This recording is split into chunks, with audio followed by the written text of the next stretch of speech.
air quality before soldering. Heating up the soldering iron for a second.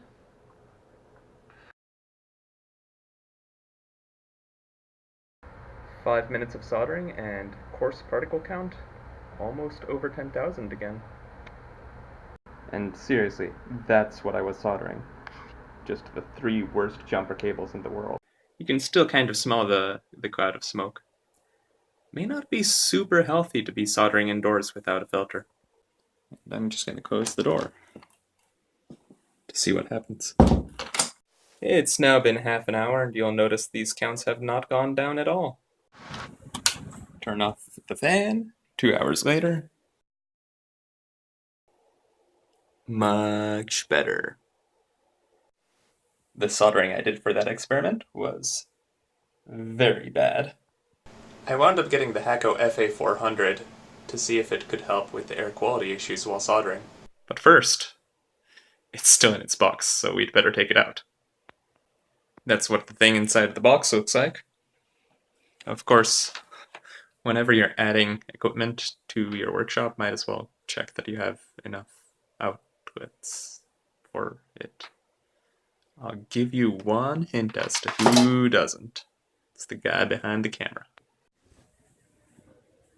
Okay, how you install a power strip is you first unplug something that can be unplugged safely.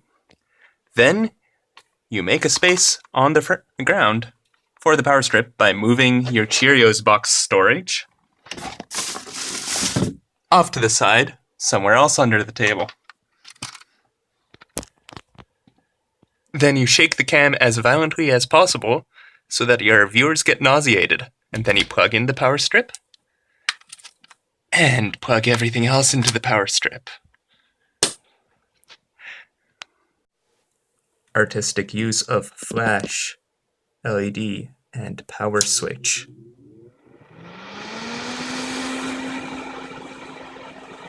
Okay, that thing has a little bit of air throughput, at least for that.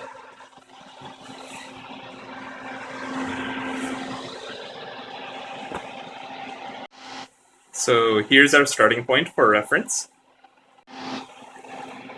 So now we're going to do some bad soldering. Totally on purpose.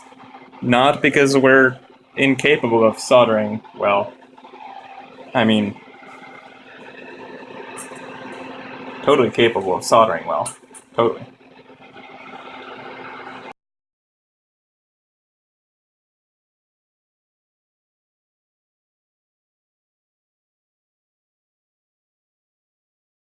How did this thing do? And the answer is not well. Not well at all. Oh wow. I wound up returning that Hakko FA-400. So here's another candidate. If it looks stupid and it works, it looks stupid and it works, but we have to check that it actually works. This is a Matthias Wandel-inspired design. I've been using these successfully in the garage for cleaning up wood dust. I'm curious if it will be effective at cleaning up soldering fumes as well. So let's give it a shot. Yeah, don't underestimate the power of a box fan with a furnace filter strapped to it with bungee cords.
Yeah, so it's still going up a little bit, but let's take a look in 5 minutes to see how it's doing. I did actually see the counts dropping earlier while I was doing that soldering, so who knows how it is.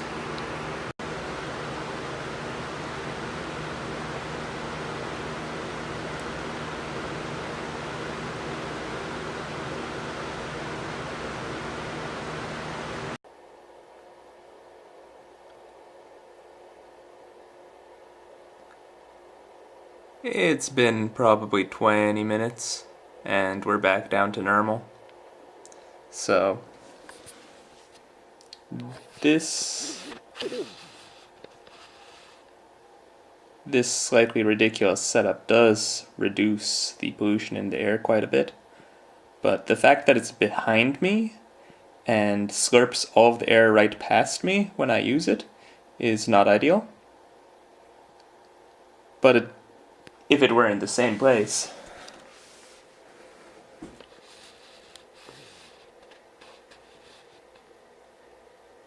if it were right over here, right on this desk, where I have plenty of other messes, it might do a good job of sucking some of the crud out of there and avoiding letting me filtrate through my lungs.